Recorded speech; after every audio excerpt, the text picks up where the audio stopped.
প্রত্যেক মাসে আমাদের অফিসে কিছু না কিছু ছোটোখাটো প্রোগ্রাম লেগেই থাকে, সেটা জন্মদিন হোক, অ্যানিভার্সারি হোক বা অন্য কোনো প্রোগ্রাম হোক না কেন। সববারের মতো আজকে সেলিব্রেশন করা হবে মধুমিতা ম্যামের জন্মদিন আর পুণ্যজ্যোতি স্যারের অ্যানিভার্সারি। জন্মদিন সেলিব্রেশন করা হবে ঠিক আছে, কিন্তু অ্যানিভার্সারি একা একা সেলিব্রেশন কী করে হবে সেটা আমি জানি না। সবাই যেহেতু ঠিক করেছে যে অ্যানিভার্সারিতে কেক কাটা হবে, তো সেই জন্য আরেকটা কেক আনা হয়েছে। এটাকে সাবস্ক্রাইব করে দেবেন সবাই, এই চ্যানেলটাকে সাবস্ক্রাইব করবে আর পাশে থাকা বেল আইকনটাকে টং করে বাজিয়ে দেবে, যাতে আমাদের প্রতিটা কমেন্ট এন্ড প্রতিটা কন্টেন্ট আপনার কাছে আসতে পারে। এই যে আমাদের ইন্টার্নগণ, অনিশা হাই বল, তুই বল আনুষ্কা, আনন্দরূপ তুই একটু আনন্দ আনন্দ ভাব দেখা। এইটা হচ্ছে জন্মদিন। অনিকেত এটা কলেজ কিছু একটা বল, কি না কিছু একটা বল। কোন না বলছি ক্যামেরাটা ওই পাশ দিয়ে করবো, তো যে পাশ দিয়ে ক্যামেরা সেই পাশ দিয়ে রাখবে, সে কেন দেখতে যাবে? আমরা সবাই কেক রেডি করে নিয়ে বসে আছি, কিন্তু যাদের জন্য রেডি করা হয়েছে তারা এখনো এসে পৌঁছায়নি। তো এই যে রয়েছে একটা জন্মদিনের কেক আর একটা রয়েছে অ্যানিভার্সারি কেক। একা একা অ্যানিভার্সারি সেলিব্রেশন করা বিয়ের পর জীবনটা ছাজরা হয়ে যায়, ব্ল্যাক অ্যান্ড হোয়াইট। বিয়ের আগে আর বিয়ের পরে কেক থাকে, সে ওয়াইজ আমাদের কেকটা আনা হয়েছে। এটা হচ্ছে বিয়ের পরে জীবনটা অন্ধকার হয়ে যাবে, তাই জন্য একটা কালো কেক। আর বিয়ের আগে জীবনটা আগে আমরা ওই না সাইডে বাটারস্কচ কেকটা কি বলে কোনটা ক্রিমি না ভালো কাজ করতে গেছে। তুই বল আজকে কার কার জন্মদিন আছে? আজকে কারোর জন্মদিন নেই, আজকে না সরি একজনের অ্যানিভার্সারি, একজনের বার্থডে। মধুমিতা ম্যামের হচ্ছে বার্থডে আর অ্যানিভার্সারি হচ্ছে আমাদের রেসপেক্টেড পুণ্যজ্যোতি স্যার। কিন্তু একা একা অ্যানিভার্সারি সেলিব্রেট, হ্যাঁ, কারণ ওনার বউকে নিয়ে তো আর আসা সম্ভব নয়, অফিসে সারাদিন উনি কাজেই ব্যস্ত থাকে, সুতরাং তো আমরাই সেলিব্রেশন করব। না অ্যানিভার্সারি সে আমাদের সবাই চলে এসেছি, এসে ডেকোরেশন করে রেখে দিয়েছি, কিন্তু যাদের জন্য এই প্রোগ্রামটা অ্যারেঞ্জ করা হয়েছে তারা এখনও এসে পৌঁছায়নি।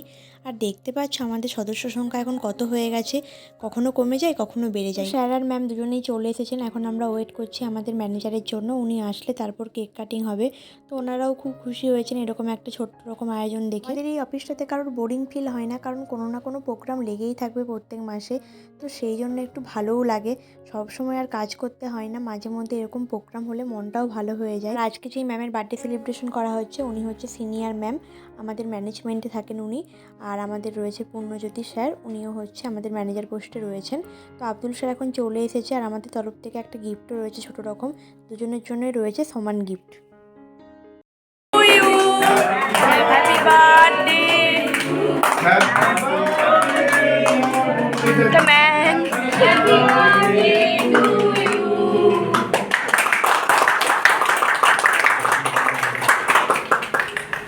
আমি এবার শুয়ে পড়বো। এরকম দিন মধুদা দিন জীবনে যেন 1000বার আসে।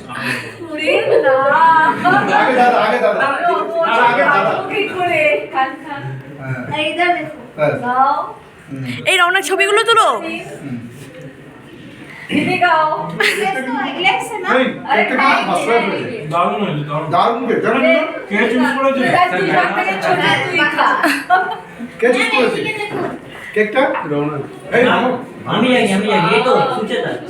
আজকে অর্পিতাদি আসেনি, অর্পিতাদির শরীরটা খারাপ বলে, তো সেই জন্য অর্পিতাদিকে ভিডিও কলে রাখা হয়েছিল। আর মধুমিতা ম্যাম ওই জন্য কেকটা ওরকমভাবে দেখাচ্ছে। তো অর্পিতাদি তো আজকে মিস করে গেল, তো সে আসলেও ভালো হতো আর একটু বেশি মজা হতো। আর এইদিকে আমাদের কেক কাটতে কাটতে আরেকজন কেক কেটে ফেলেছেন, মানে পুণ্যজ্যোতি স্যার আর ওয়েট করতে পারলেন না। আমরা কেউ খেয়ালই করিনি, তার মাঝে উনি কেক কাটতে শুরু করে দিয়েছেন। এখানে তো উনি একা একাই কেক কাটলেন। যাই হোক, বাড়িতে গিয়ে ওনার ওয়াইফের সঙ্গে গিয়ে কেক কাটবেন, ওনাদের বিবাহিত জীবন খুব ভালো কাটুক। আমাদের এই গ্রুপটা এই কদিনে অনেকটাই বড় হয়ে গেছে, মাঝে মধ্যে কমে যায় মাঝে মধ্যে আবার বেড়ে যায়। এই কিছুদিন হলো কয়েকজন এন্ট্রান্স জয়েন করেছে, তো সেই জন্য আরেকটু গ্রুপটা বড় হয়ে গেছে। তাছাড়াও অনেক ফ্রেশার্স জয়েন করেছে, তো সেই জন্য অনেকজন হয়ে গেছে এখন মেম্বার। আর ভালোও লাগে, সবার সঙ্গে বন্ডিংও হয়ে গেছে সেরকম।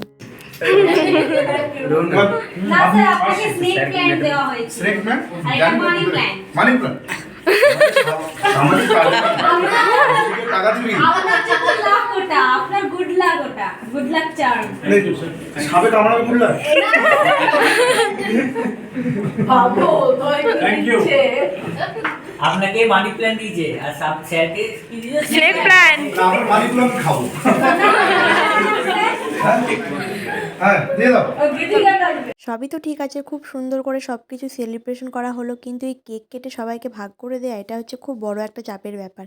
অর্পিতাদি এখন ভাগ করে দেয় সবাইকে কেক কেটে, কিন্তু অর্পিতাদি আসেনি বলে এই ম্যামটাকে বলা হয়েছিল কেক কাটতে। ছোট কেকটাকে এতগুলো পিস করে দেওয়া খুব চাপ। তারপর পূর্ণজ্যোতি স্যার আমাদের সবাইকে একটা পার্টি দিয়েছিলেন ছোট্ট করে, তো এখানে ছিল একটা করে চিকেন রোল, তো সেটাই আমাদেরকে এখন দেওয়া হয়েছে। ভাগটাক বসে আসে না আবার। সেই আমার পেট ব্যথা করে, এক্সকিউজ মি। আমি যেটা খাচ্ছি বাড়ি গিয়ে যদি ঠিক থাকে কাল যান অফিস যাবে। তুই ভাবে খাস কেন? আস্তে আস্তে খাবি। তাড়াতাড়ি খাওয়ার জন্য না, এটা খাওয়ার কথা খাওয়ার নেচার। হ্যাঁ মা, তুমি আসতে খাও। খাবার চিবিয়ে চিবিয়ে খেতে হয়। লাইক ঠিকাদার। আর শুভজিতের সঙ্গে সঙ্গে খেয়ে নিয়েছে। আরে ওই জিনিসগুলো কই ভাই? চিকেন রোলটা খেতে খুব সুন্দর ছিল, তো আমরা কাজ টাজ ফেলে রেখে এখন সবাই খাওয়া দাওয়াতেই ব্যস্ত। যাই হোক, ছোট্ট করে একটা পার্টি হয়ে গেল আমাদের সবার মধ্যে। এই যে এরা ইন্টার্নশিপ করতে এসছে নতুন। দায়িত্বটা না এই কিরকম লাগছে আমাদের অফিসে এসে? একটা জোরে বল। আমি এনে দিচ্ছি কোল্ড ড্রিঙ্কসটা নে তো। আর আমাদের কৌশিকদা শান্ত শিষ্ট খুব। আমি নেবো তোমাকে ক্যামেরাতে। সে ক্যামেরা দেখে স্ট্যাচু হয়ে যায় মানুষ। তারপর দেখলাম শুধু রোল না, তার সাথে কোল্ড ড্রিঙ্কস অর্ডার করা হয়েছিল, তো সুমি এখন কোল্ড ড্রিঙ্কসটা সবাইকে ভাগ করে দিচ্ছে। এখন চলছে শীতকাল, তার মাঝেও কোল্ড ড্রিঙ্কস খাওয়া কেউ ছাড়বে না, তো সবাই একটু একটু করে খেয়েছিল।